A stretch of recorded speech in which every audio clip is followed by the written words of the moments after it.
Thanks very much, Mark. This is African News. And supporters of an ex-rebel opposition group in Mozambique carry out a revenge attack on a police station. Their fears of a return to civil war as tensions escalate. Also, a top Moroccan news editor appears in court after having been charged last month with aiding terrorism. The case has incensed press rights activists across the world. And we hear from two new members of Germany's lower house of parliament, both who say they want to push diplomatic relations with Africa further up the political agenda. First up, we head to Mozambique, where despite tearing up a peace deal with the government and attacking a police station on Tuesday, ex-rebel group Renamo says it doesn't want to return to civil war. Days of tit-for-tat violence has raised the spectre of one of Africa's bloodiest conflicts. Nicholas Romain has more. Mozambican soldiers proudly waved the beret of a Renamo rebel as they took control of their base. This prompted Renamo to attack a police station in the nearby town of Maringue. A spokesperson for Renamo's president, Afonso Dhlakama, said the leader had lost control of some of his men. They entered the house of Renamo's president, Afonso Dhlakama. He didn't give any orders to his men. He just asked for the civilians to be evacuated so they could be safe. On Monday, Renamo said it was tearing up a 21-year-old peace deal with the ruling Frelimo party of President Armando Guebuza. But on Tuesday, Renamo took a more cautious approach and simply asked government forces to withdraw from its base.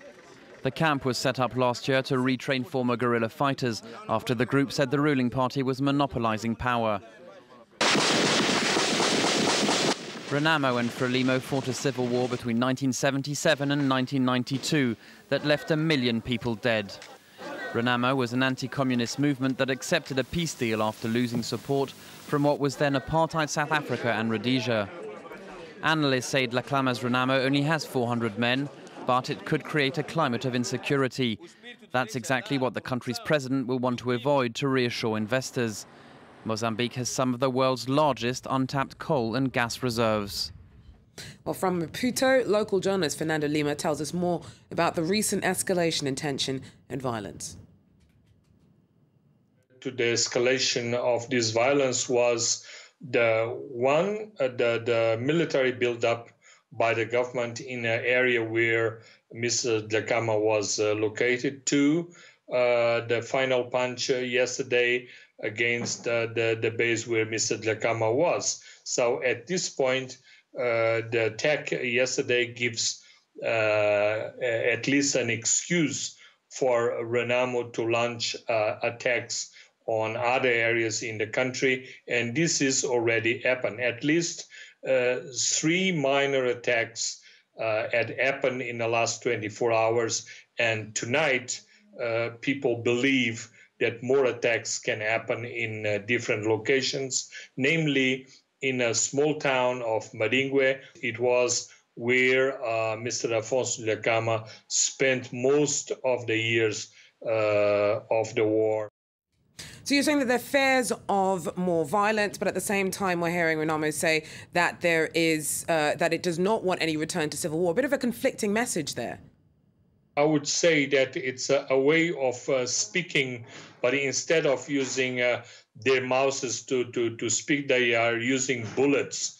Most of these attacks and most of these, I would say, military initiatives are more like tactical moves instead of a real escalation in terms of war, meaning the government wants to show that it's in control of the whole country and wants to force Renamo to the negotiating table in a weaker position. At the same time, Renamo is reacting, but they want to discuss with the government at the same level, so they will continue to use weapons in order to force the political debate on the points they think they are crucial for the future of the country.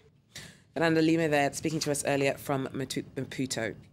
In other news, the African Union and Nairobi have asked the UN Security Council to defer the crimes against humanity trials of Kenya's leaders for a year. African leaders warn that proceedings against President Uhuru Kenyatta and his deputy William Ruto will interfere with their jobs and regional security. particularly in light of last month's Westgate Mall siege in the Kenyan capital. Now, the country's become increasingly impatient with the International Criminal Court's trials. Both Ruto and Kenyatta are accused of a post-electoral violence back in 2007. Now, the leaders of Sudan and South Sudan have met in Juba in the latest push to heal the rift between their nations. President Salva Kiir welcomed his northern counterpart, Omar al-Bashir, on Tuesday. Tensions between their nations have mounted since the South seceded 2 years ago. While talks on trade, security and oil were all on today's agenda, however, little concrete progress has been announced about the disputed region of Abyei. However, both men have agreed to speed up the creation of a joint or independent governing body for it. While charged with aiding terrorism, the editor of a leading Moroccan news website today had his first day in court before an investigative judge. Ali Anouzla applied for bail before his case was adjourned. He was accused of helping extremists last month after he wrote about an Al-Qaeda video that criticizes Morocco. Freedom in danger, shame on you. That's what these supporters of Ali Anouzla chanted. The journalist appeared in court on Tuesday. He's the head of the Arabic version of independent news website Lakoum. Anouzla posted a link to a video attributed to Al-Qaeda in which the group threatens Morocco. But the journalist is also known for criticizing state institutions. Ali is detained because of the lack of freedom of expression. He's jailed for his articles, for his ideas. We call for his immediate release without conditions. He wasn't arrested for terrorism. Everyone knows that. He was arrested because of his critical articles. Earlier this month, the US State Department mentioned the Moroccan journalist's case. We are concerned with the government of Morocco's decision to charge Mr. Anouzla. We support freedom of expression and of the press.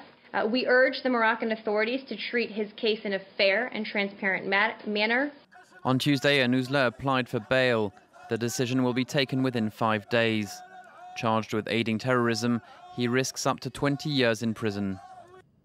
In Madagascar, candidates are heading into the final stretch of campaigning ahead of Friday's presidential vote. Whilst some voters are hoping for a break with the past, some of the front-running candidates have some very familiar political faces and names as their backers.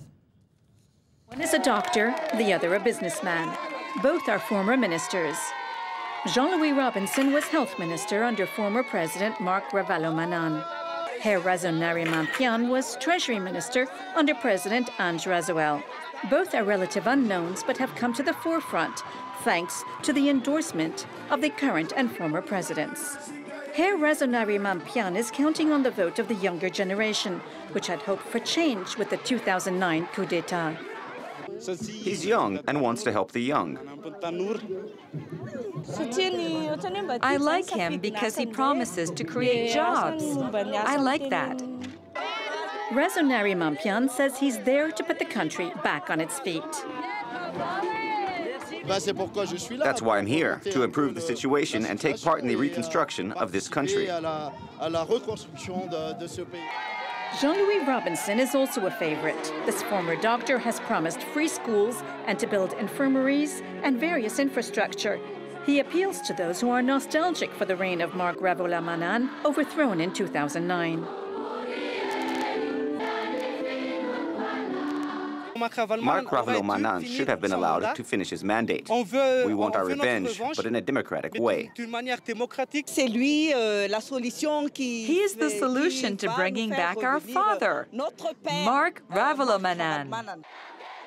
Everyone in the crowd calls for Ravalomanana, currently living in exile in South Africa, whom they refer to as Dad. They're calling for Dad, but Dad cannot come. Of all the presidential candidates, these two have the strong endorsement of their respective mentors. But a surprise is not to be excluded. The people of Madagascar may decide to elect a different candidate who has nothing to do with the crises of the past. Well, we'll be following the run-up to that election all week here at France 24. But finally, before we go, a month after general elections, the Bundestag, Germany's lower chamber, met for its first session on Tuesday.